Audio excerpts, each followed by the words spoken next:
Hey everyone, I'm back. You know, being a parent is a tough gig. It's like trying to assemble a bookshelf from IKEA while riding a unicycle, blindfolded. And sometimes, just sometimes, we have to resort to little white lies to get through the day. You know what I'm talking about, right? Those classic tales we spin to our kids about magical beings and bodily functions.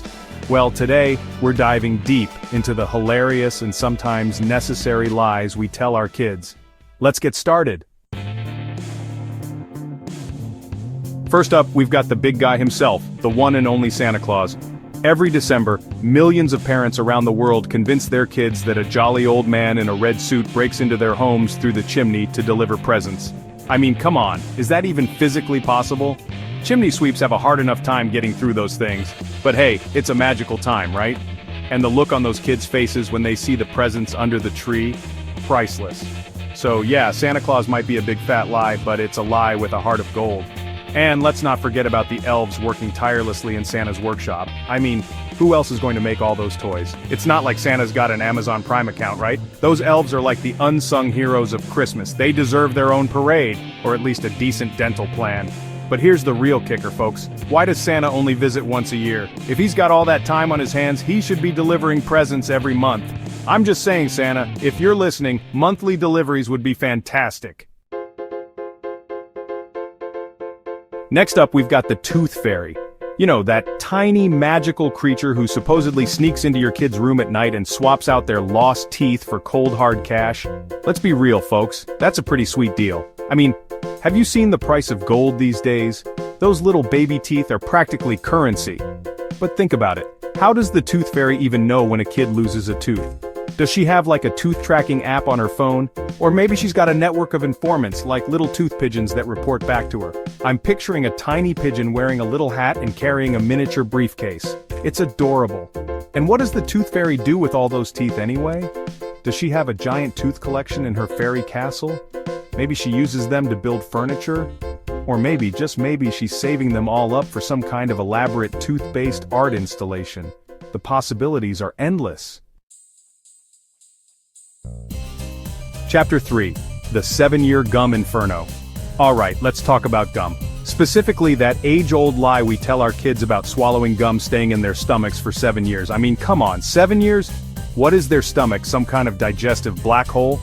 I'm pretty sure the human body is a little more efficient than that, but you gotta admit it's a pretty effective lie. I mean, what kid wants to walk around for 7 years with a giant wad of gum stuck in their stomach? It's like the culinary equivalent of carrying around a bowling ball in your backpack. And the best part is, it works. Most kids, after hearing that little tidbit of wisdom, wouldn't dare swallow a piece of gum. It's like a built-in safety mechanism, except instead of airbags, it's powered by fear and misinformation. Chapter 4. Carrots, Nature's Night Vision Goggles. Now let's move on to the wonderful world of vegetables, specifically carrots. You know how the story goes? Eat your carrots, they'll help you see in the dark. It's a classic parenting tactic, right up there with because I said so and don't make me turn this car around. But here's the thing.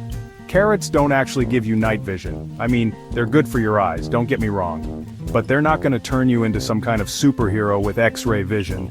However, if you really think about it, carrots are kind of magical. I mean, they grow underground, they come in their own little carrying case, and they can supposedly improve your eyesight. That's pretty impressive for a root vegetable. Chapter 5. The Case of the Permanent Funny Face. And finally, let's talk about those funny faces kids make. You know the ones I'm talking about. The crossed eyes, the tongue sticking out, the whole 9 yards. And what do we tell them? If you keep making that face, it's going to get stuck that way. Now, I'm not sure where this lie originated, but it's been passed down through generations of parents like some kind of sacred text. And you know what? It works! Most kids, after hearing that little gem of wisdom, will immediately stop making the face. It's like magic. But let's be real, folks. Has anyone ever actually known someone whose face got stuck making a funny face? I mean, I'm sure there are some interesting medical cases out there, but I'm pretty sure making a funny face isn't going to land you on a medical documentary anytime soon. Outrow, keeping it real or not.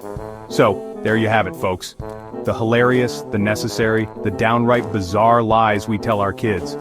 Hey, parenting's a tough job, and sometimes we gotta do what we gotta do. Thanks for watching.